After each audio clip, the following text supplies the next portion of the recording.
Cheers.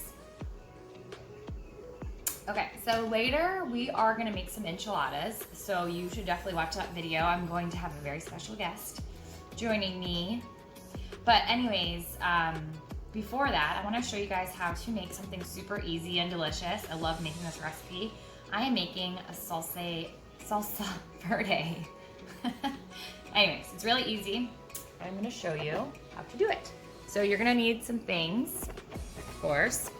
You're gonna need tomatillos, jalapenos, garlic, onion, cilantro, and then you'll need salt and some white vinegar a little bit later. But to get started, these are tomatillos. So essentially it looks like green tomato kind of. It actually feels like it has seeds like a tomato. They come with like this little outer wrapper. I don't know what it's called, but it's like a husk. You're gonna wanna peel that off. It's a little bit sticky, so you can rinse it off too. So peel these, leave them whole. You can just wash your jalapenos. You can leave your garlics just as they are here in their shell paper, I guess. I should learn what that's called, whatever this is. Just leave them as they are, and then cut your onion in half. And then you're not gonna grill the cilantro, so that you'll just need for later. So all of these things are gonna be put on the grill, so it gives it a really nice flavor. So I am going to remove all of the rest of these skins, and then I'm going to put a little olive oil on everything, and then we'll grill it and get it charred. So let's go ahead and do that. Okay, so I have our stuff ready to go. I just put it in a bowl to make it easy, and I have a little bit of olive oil, and I have my jalapenos, my onion, my tomatillos, and my garlic. And so I bring this bowl out. I'm gonna bring a piece of foil. You don't have to do this, but I feel like it just makes it really easy cleanup. And since the garlic's all separated and cloves, it makes it easy to hang on to that and keep everything together. So let's go out to the grill. Okay, so we're outside. We got the grill over here on. It's on about 550. It's really hot. So again, I have my foil. What I'm gonna do is just go ahead and put foil on the grill. Really easy. And then take your onions and put them cut side down. And you probably can't hear that, but it's already sizzling because it's hot and it has a little bit of oil on it. The tomatillos, we're gonna rotate them, so you can start them down or whatever, it doesn't really matter, but I'll just start them down for purpose of demonstration. Jalapenos, again, we're gonna rotate them, so it doesn't really matter how they start. And then same with the garlic. Everything has just a little bit of oil on it. And now it's just gonna chill like this. You can close the lid. You really want it to actually get charred. So you're gonna leave it on here for a few minutes and then rotate it. So I'm gonna go ahead and close this, and I can already smell the garlic and the onion. It already smells good. So let it go for a few minutes. It doesn't have to be exactly that high, but you want it to be high enough where that you're actually gonna get a char mark on it. So leave it for about 3-4 minutes, and then we'll come back and we'll rotate everything and we'll start to see some char marks. And you know, while you're waiting, grab a drink. Cheers. Okay, so we're back. I am going to rotate everything. You can see how it's getting this really nice char. That's what you want. So I'm going to flip the jalapenos over, move them around. Same with the tomatillos. It's not burnt, it's charred. That's what we want. So flip them over so it gets on the other side. The garlic, you can almost be careful. It might be hot, but you can feel it.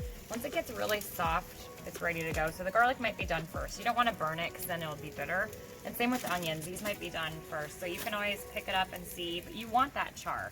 So normally what I'll do here is, since this looks done, I'm just going to put it in my bowl on the side, pull the onions off and let those chill. Keep everything else roasting for a few more minutes, and then we'll be done with this part and we'll go and blend everything up. So giving it another few minutes till everything looks really good and charred. I'm going to take the garlic off now too, just so it doesn't burn. And then basically we're going to blend it all up, but I'll show you that part in just a minute. See ya. Oh, don't mind my neighbor's chickens, but this is what you want it to look like. You see how charred it is? You want it to get charred like that all over. So the jalapenos, that's going to add so much really yummy flavor. So let them keep going just for another couple minutes. The tomatillos are almost done because you don't want all the insides to squish out. So those are almost done. In total, I would say, you know, you probably want everything on the grill from start to finish. You'll probably want at least 10 minutes, and probably the first 5 of that, 3 to 5 minutes, you really want it to preheat. So maybe 10, 15 total. Just watch it. You don't want anything to get totally burnt, but you do want it to have those really nice char marks.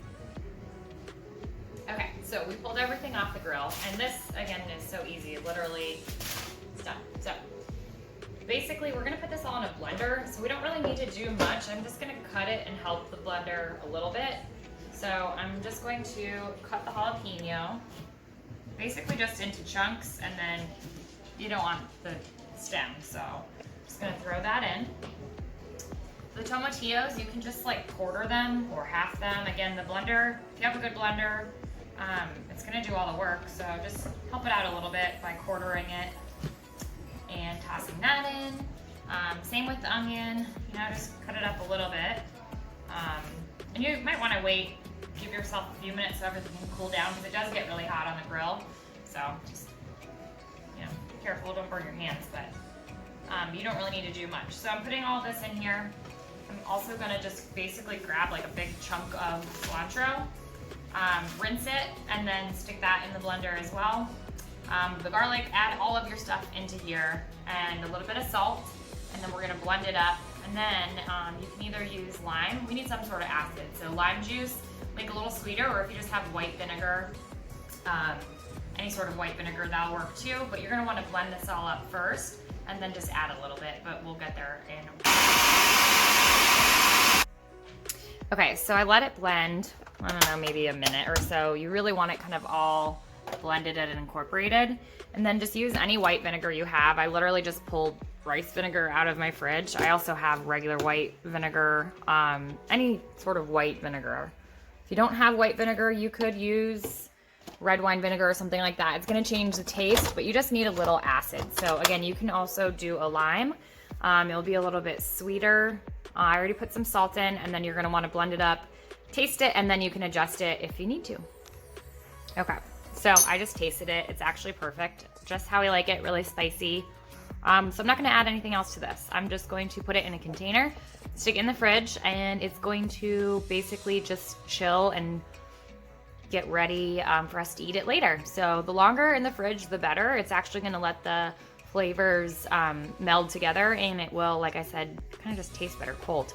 So stick it in for at least an hour or longer if possible, and then enjoy it with some chippies, or you can put it on basically anything. You could put it on fish, on steak, on chicken, on eggs, but this is gonna go with our chips and our enchiladas later, which like I said earlier, definitely go watch that video. I'm gonna have a special guest. It's gonna be really fun. Of course, we're gonna be drinking some vino or something, so grab a beverage and watch our next video too. Thanks so much. Cheers.